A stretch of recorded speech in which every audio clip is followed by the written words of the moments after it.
Welcome back to Jewish Wisdom on JTV. Today we're joined by Rabbi Eliezer Zobin, who is the principal of Emmanuel College, the Jewish school in London, and also the associate rabbi of Nei Yisrael in Hendon. Not bad, I got it the first time, nice.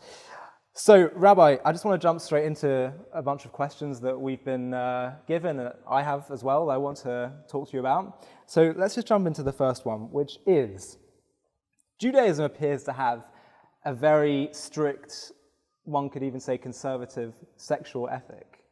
Do you want to just speak a little bit about why it is that Judaism prohibits things that society, at least in Western culture, considers normal, such as premarital sex, and even to the extreme level of not being able to touch the opposite gender?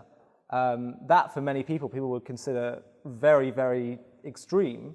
How would you frame the Jewish sexual ethic and laws? So it's a very interesting and important question, because you're definitely right that this is one of the areas where Jewish ethics, perhaps most clearly and transparently, contradicts current Western ethics. One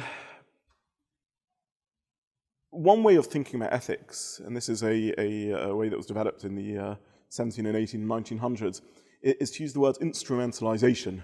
So treating other people with respect, not belittling them or demeaning them or diminishing them by seeing them merely as an instrument for your own needs. Instrumentalization, not seeing someone as a means to an end, but valuing a person as an end to themselves, something really at the heart of the liberal moral code. And where Judaism takes this in a slightly different direction is that in the same way as instrumentalizing another is morally a problem, it also thinks that instrumentalizing yourself is morally a problem. In other words, not recognizing the full dimension of what a human being is, what a human being can be, and the full range of what a person is capable of, instrumentalizing yourself, seeing yourself merely as a means for a limited aspect of yourself, or for someone else, that would also be morally a problem in Judaism. So in Judaism, we view a person as complicated. A person has a physical dimension, we have an intellectual dimension, we have an emotional dimension, we have a spiritual dimension, and the full range of what a person is the full extent of the dignity of a human being. So in the same way as it would be wrong to instrumentalize yourself and to lack self-confidence, to merely see yourself as a means for bringing pleasure to someone else, or a means of serving someone else, that would be diminishing your capacity as a human being and the respect that you deserve as a human being and the respect you deserve for yourself. Similarly, be wrong if you instrumentalize a dimension of yourself, an aspect of yourself, and don't express yourself fully as a human being in every element of yourself. Now, the sexual drive and the area of sexuality in a human being is an important part of our psyche, an important part of our makeup. And therefore we have to be careful to channel it only in a way in which we're able to express ourselves fully, and it fully reflects every element and dimension of what it means to be a human being. And therefore, this area, this dimension of our psyche has to be expressed in the context of a stable, loving relationship, a relationship in which there's self-respect, in which a person isn't demeaning or diminishing themselves in terms of the relationship with other people, and they're not demeaning or diminishing themselves in terms of the relationship with themselves. So this is a relationship which exists on every level. It's a relationship which exists on an intellectual level, it's a relationship that exists on an emotional level, it's a genuine partnership in terms of life plans and life visions and life directions and life goals. And therefore the physical element of the relationship is an expression of the deeper love and the deeper link and covenant that's between the two human beings involved in this relationship. In the context of Judaism, it also means a halachic relationship. It also means that there's a halachic element of the relationship, but it's deeper than just about halacha. It's about an expression of self. It's about a recognition and a respect of the person on a holistic level. But what's the danger if you just engage in the physical level? And let's say it's something you're okay to be involved with, you choose to. What's the big deal? It's a person seeing themselves merely as an expression of the physical elements of themselves, rather than understanding that this is a powerful part of what a person is. So what's the consequence of that? The consequence of that is that a person can come to see themselves as merely a pleasure-seeking being, almost animalistic in their relationship, rather than understanding that a person is capable of a deeper level of relationship. A person is more than that. A person, yes, has an element of themselves which needs to express itself physically. And by the way, Judaism is intensely aware of that. We view sexual relations as something which is Kodesh Kadoshim, is the holiest of the holy. We view it as something positive and a beautiful expression of love when it's within the context of a genuinely loving relationship, a relationship in which there's the emotion of love, but there's also the commitment of love. We don't just see love as a passing phase, but something in which there's a commitment and a dedication to each other. Right. But Judaism is intensely aware of the need for a person to express themselves physically. And in fact, if you think about it, the whole halachic system, the whole system of mitzvot, of commandments, of the need to take values but then immediately express them in physical action is because it's aware of the dimension of physicality within a human being. But beyond that, it has to be an expression of something deeper than that. And if a person merely comes to see themselves as a physical being, then they're instrumentalizing themselves.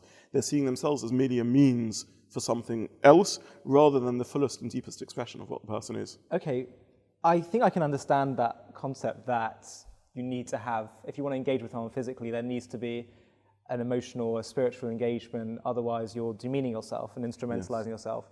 But to say that you have to wait to engage intimately and physically before, only after marriage, is that not? I mean, if you have a very deep relationship, it's going on for several years. Why should you need to wait? And it seems that not only does Jewish law say that you can't have marital relations, but it actually says you can't even touch.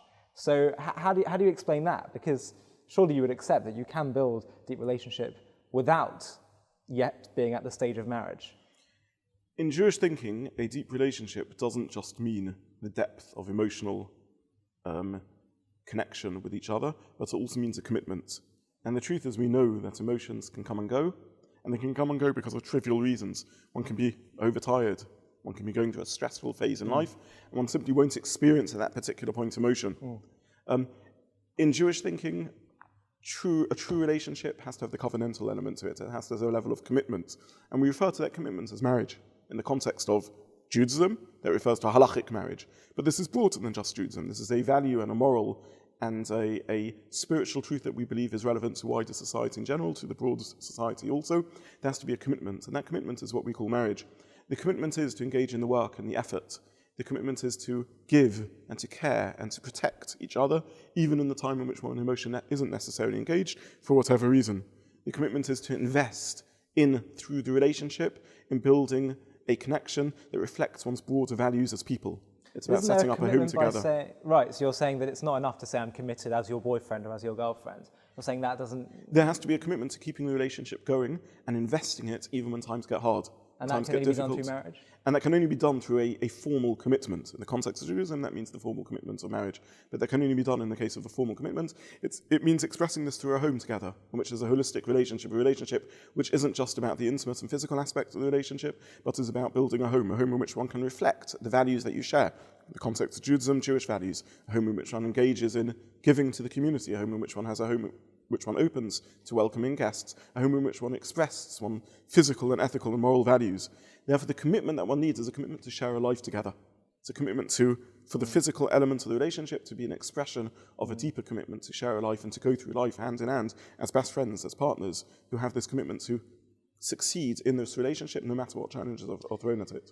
And you do find also people that are promiscuous and that kind of engage with in relations with all kinds of people. They're not committed to marriage, that they do often end up feeling very empty. Would you say this is down to the fact that they are, as you said, instrumentalizing themselves and just sort of demeaning the concept of a human relationship? It's an interesting thing because we've already said that a person exists on different dimensions, different levels. Some of these dimensions are easily accessible to us, to our consciousness, to our psyche. We're aware of them. And if one enters into a relationship in which one isn't expressing oneself on every level, at least on every level of which one's aware, one will feel a certain emptiness and sense of failure.